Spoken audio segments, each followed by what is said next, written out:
హైవేలో దింపుదామని బండి మీద వచ్చినప్పుడు ఏదైనా అనుకోని ప్రమాదం అయింది అనుకోండి, మీ ఫ్యామిలీ మొత్తం ఎఫెక్ట్ అవుతుంది. మీ డాడీ, మీరు ఏం చేస్తారు? మీ ఫాదరు మదరు ఎర్నింగ్ పీపుల్ ఉంటారు ఫ్యామిలీలో. సడన్గా ఏమన్నా దెబ్బలు తాకి యాక్సిడెంట్ అయ్యి కాళ్ళు చేతులకి ఫ్రాక్చర్ అయ్యి డ్యూటీకి పోకుంటే మీ ఫ్యామిలీ ఎట్లా గడుస్తుంది? సో మీరు చెప్పాలి, డాడీ హెల్మెట్ లేనిది మనం పోము. ప్లస్ బండి మీద ఎంతమంది పోవాలి? మరి ఎంతమంది వస్తుంది?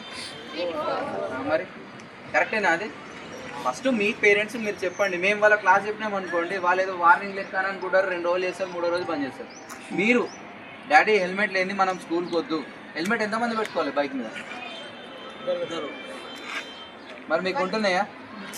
చలికాలం కాబట్టి స్వెటర్లు జర్కిన్లు వేసుకొని వస్తుర్రు, మాస్కులు పెట్టుకుంటుర్రు. దేనికి ఇవన్నీ? చలి నుంచి మీకు ప్రొటెక్షన్. మరి యాక్సిడెంట్ నుంచి ప్రొటెక్షన్ ఏది? మీ మమ్మీ డాడీ ఫోన్ కొంటారు, వెనకాల పౌచ్ వేస్తారు, ముందు స్క్రీన్ గార్డ్ వేస్తారు. ఒక ఫోన్కి అంత ప్రొటెక్షన్ తీసుకుంటున్నప్పుడు మరి మన లైఫ్కి ఎంత ప్రొటెక్షన్ తీసుకోవాలి? మన రోడ్లపై సురక్షితంగా ప్రయాణం చేయడానికి సహకరిస్తానని దైవ సాక్షిగా ప్రమాణం చేస్తున్నాను.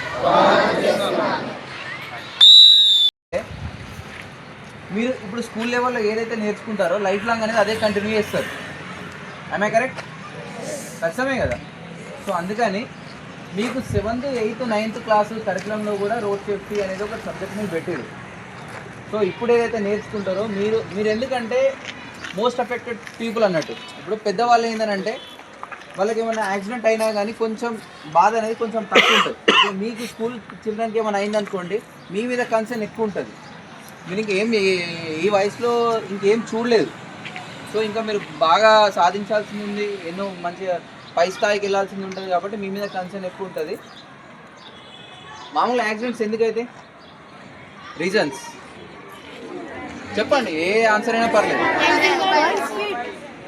Over speed, mobiles, drunk and drive, ఇంకా హెల్మెట్, వెరీ గుడ్, ఇంకా రాంగ్ రూట్.